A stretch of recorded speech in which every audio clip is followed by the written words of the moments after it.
আউযু বিল্লাহি মিনাশ শাইতানির রাজিম বিসমিল্লাহির রহমানির রহিম। আমার সম্মানীয় দর্শকবৃন্দ ও শ্রোতাবৃন্দকে জানাই সালামুন আলাইকুম ওয়া রাহমাতুল্লাহি ওয়া বারাকাতুহু। আপনাদের সামনে আমি গতকাল যে ভিডিও বানিয়েছিলাম নামাজে তাহাজ্জুদ প্র্যাকটিক্যাল, আজ নামাজে তাহাজ্জুদের কিছু ফাজিলত। কেননা আমাদের ভিতরে আমরা জানি সমস্ত ব্যক্তি কোনো না কোনো মাকসাদ না থাকলে, উদ্দেশ্য না থাকলে কোনো কাজ করে না। নামাজে তাহাজ্জুদ এই নামাজ মুস্তাহাব নামাজ এবং এই নামাজের অনেক ফজিলত আছে। আমাদের ভিতরে কোনো ব্যক্তি কোনো ফায়দা ছাড়া কোনো কাজ করে না। কোনো জায়গায় কোনো ডিউটি করলে ভাই 10 ঘন্টা ডিউটি করব, কত আমার স্যালারি হবে?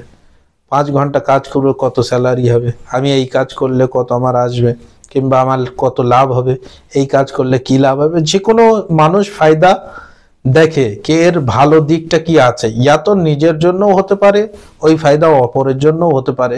রাস্তা দিয়ে যাচ্ছি, আমি যদি এই পাথরটা সরিয়ে দিই তো অন্য ব্যক্তির কি ফায়দা হতে পারে। সেই ব্যক্তি দেখা যাচ্ছে এই পাথরে বেঁধে আটকে, তার পা আটকে যেন পড়ে না যায়, তো কোনো না কোনো ফায়দা দেখে। তো এই রকম আমাদের এই নামাজে তাহাজ্জুদ যে এত রাত্রে মানুষ উঠে পড়বে, তার কিছু ফজিলাত আছে, অবশ্যই আছে। এর অনেক ফজিলাত বয়ান করা হয়েছে রিওয়ায়াতের ভিতরে। তার ভিতরে কয়েকটা বয়ান করি, কারণ এখানে এই শর্ট অল্প ভিডিওর ভিতরে কয়েক মিনিটের ভিতরে সবগুলো বলা অসম্ভব ব্যাপার। তার ভিতরে কয়েকটা যদি আমরা দেখি তো এমনই দেখতে পাবো যে রিওয়ায়াতের ভিতরে আছে এই নামাজের ব্যাপারে বলা হয়েছে যে যে ব্যক্তি নামাজে তাহাজ্জুদ পড়ে তার চেহারা নুরানি হয়, এবং যে ব্যক্তি নামাজে তাহাজ্জুদ পড়ে সে সুস্থ থাকে, এবং যে ব্যক্তি নামাজে তাহাজ্জুদ পড়ে তার রুজিতে বৃদ্ধি পায়। আমরা যদি দেখি তো আমাদের ভিতরে, আমি এর আগে বয়ান করেছিলাম, আমাদের ভিতরে অনেকজন ব্যক্তি রুজি বৃদ্ধি করার জন্য অনেক রকম তারিকা, অনেক রকম পদ্ধতিকে নিজের সাথে জুড়ে নেয়, কে এই কাজ করি যদি তাহলে নামাজ আমার রুজিতে বৃদ্ধি হবে।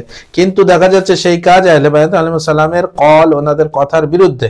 তো আমাদের প্রয়োজন আহলে বায়ত আলাইহিস সালাম আল্লাহ কি বলেছেন, কি কাজ করলে আমাদের রুজিতে বৃদ্ধি পাবে সেই কাজ করা দরকার, না কে অন্য কোনো ব্যক্তির চঙ্গলে, অন্য কোনো ব্যক্তির কথায় এসে আমরা এমন কিছু করব যে কাজ আহলে বায়ত আলাইহিস সালাম পছন্দ করে, আল্লাহর রাসূল অপছন্দ করে, সেই কাজ আমরা করব না।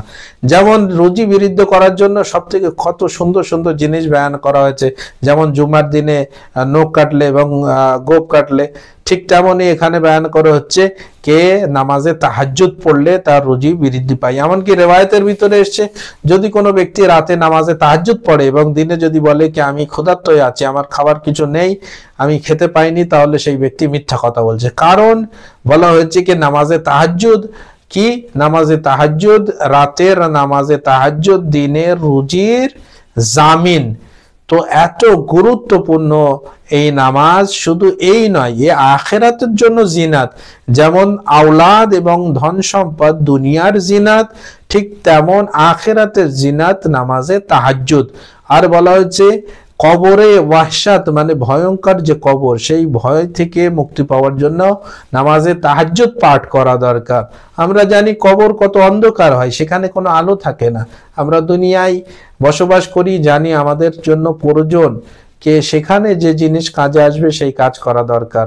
বলা হয়েছে কবরের অন্ধকার, কবরের ভিতরে যদি চেরাগ জ্বালাতে চান তাহলে এই নামাজে তাহাজ্জুদ কবরের চেরাগ হিসেবে, অর্থাৎ আমি যদি এখানে নামাজে তাহাজ্জুদ পড়ি আমরা, তাহলে এই নামাজে তাহাজ্জুদ কবরকে নূরান্বিত করে দিবে, কবরকে সেখানে কবরের চেরাগের মানে চেরাগের ন্যায় সেখানে এই নামাজে তাহাজ্জুদ সঙ্গে থাকবে। তো আমরা সকলেই চেষ্টা করব, আরো অনেক ফজিলত আছে এই নামাজে তাহাজ্জুদকে পড়ার, এবং আল্লাহ তাআলার কাছে দোয়া করি যে আল্লাহ তাআলা আমাদের সকলকে এই নামাজে তাহাজ্জুদ পড়ার জন্য তৌফিক দান করুন, এবং যারা আমরা পড়তে পারছি, আমাদের ভিতরে যারা পড়ছে তাদেরকে তাদের এই নামাজকে কবুল করে নেন, এবং ইমামে আসর আলাইহিস সালামের জোহরকে খুব তাড়াতাড়ি করে দিন। আমাদের সকলকে ইমাম আলাইহিস সালামের সৈন্যর ভিতরে স্থান অর্জন করার তৌফিক দান করুন। আসসালামু আলাইকুম ওয়া রাহমাতুল্লাহি ওয়া বারাকাতুহু।